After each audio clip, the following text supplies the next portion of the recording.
BRS party రాష్ట్ర అధ్యక్షుడు కేసీఆర్ పిలుపు మేరకు నర్సాపూర్లోని మండల ప్రజా పరిషత్ కార్యాలయం ఎదుట నర్సాపూర్ ఎమ్మెల్యే సునీతా లక్ష్మారెడ్డి అధ్యక్షతన రైతు నిరసన దీక్ష చేపట్టారు. ఈ సందర్భంగా వారు మాట్లాడుతూ రాష్ట్రంలో గత 10 సంవత్సరాల నుంచి రైతులు సుభిక్షంగా ఉన్నారని, రైతుల పంట ఎండిన దాఖలాలు లేవని, కాంగ్రెస్ ప్రభుత్వం వచ్చి 3 నెలల్లో గడిచేలోపే వందల ఎకరాల్లో రైతుల పంటలు ఎండిపోయాయని, గ్రామాలలో నాణ్యమైన కరెంట్ ఇవ్వక మోటార్లు కాలిపోతున్నాయని, అధికారంలోకి వచ్చిన తర్వాత కాంగ్రెస్ పార్టీ రైతు రుణమాఫీ చేయకుండా, పంట నష్టం సహాయం చేయకుండా రైతులను మోసం చేసిందని అన్నారు. ఈ కార్యక్రమంలో కార్మిక సంక్షేమ శాఖ మాజీ చైర్మన్ దేవేందర్ రెడ్డి, మెదక్ జిల్లా గ్రంథాలయ సంస్థ మాజీ చైర్మన్ చంద్రగౌడ్, బీఆర్కేఎస్ సంగారెడ్డి జిల్లా అధ్యక్షుడు శివశంకర్రావు, నర్సాపూర్ పార్టీ మండల అధ్యక్షుడు శేఖర్, జెడ్పీటీసీ బబ్యానాయక్, హత్నూరా ఎంపీపీ నర్సింహులు పెద్ద సంఖ్యలో కార్యకర్తలు పాల్గొన్నారు.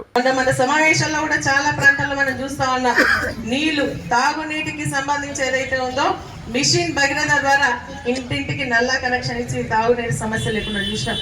మన గ్రామ పంచాయత్ మోటార్లు కూడా నడిపేలేనటువంటి పరిస్థితిలో మనకు మంజీరా నీళ్లు రావడం జరిగింది. కానీ ఇప్పుడు ప్రతి తాండాల్లో కానీ గ్రామాల్లో కానీ మాకు నీళ్లు, తాగునీటి సమస్య ఏర్పడుతుంది అని చెప్పేసి, ఎందుకు నీళ్లు లేక కాదు, ప్రాజెక్టులలో నీళ్లు ఉన్నాయి, మనకు ఆ నీళ్లు కరెక్ట్గా సరఫరా చేసి కరెక్ట్గా మరి అధికారులు దానిపైన చిత్తశుద్ధితో పనిచేస్తే నీళ్ళు వస్తాయి.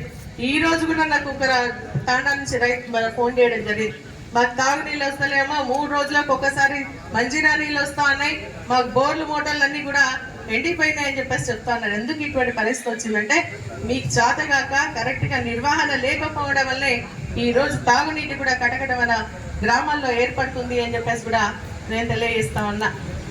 మరి అదేవిధంగా రైతు భరోసాకు సంబంధించి మనం 12,000 ఇస్తే వాళ్ళు 15,000 ఇస్తామన్నారు. ఇంతవరకు 4 ఎకరాలు ఉన్నటువంటి రైతుకు అతి కష్టం మీద మరి ఇవ్వడం జరిగింది. నేను అడుగుతాను, మీకు ఎందుకంత కష్టమవుతుంది రైతులకు ఇవ్వడానికి? మరి టీఆర్ఎస్ ప్రభుత్వం అధికారంలో ఉన్నప్పుడే అందరు రైతులకు కూడా వేయడానికి డబ్బులు జమ చేసి పెట్టడం జరిగింది. ఆ డబ్బులన్నీ ఎక్కడ పోయినాయి అని చెప్పేసి అడుగుతా ఉన్నాం. రైతులకు ఎందుకు మొత్తం మన ప్రభుత్వంలో అప్పుడు ఇచ్చినట్టుగా మీకు ఎందుకు ఇవ్వలేకపోయిండ్రు? ఓన్లీ 4 ఎకరాల రైతులకు మాత్రమే మీరు మరి రైతు భరోసా వేసిండ్రు. మిగిలిన రైతు పంట కూడా కట్ చేసేటువంటి పరిస్థితి, హార్వెస్ట్ చేసేటువంటి పరిస్థితి వచ్చింది. మరిన్ని అప్డేట్స్ కోసం మా ఛానల్ ని సబ్స్క్రైబ్ చేయండి.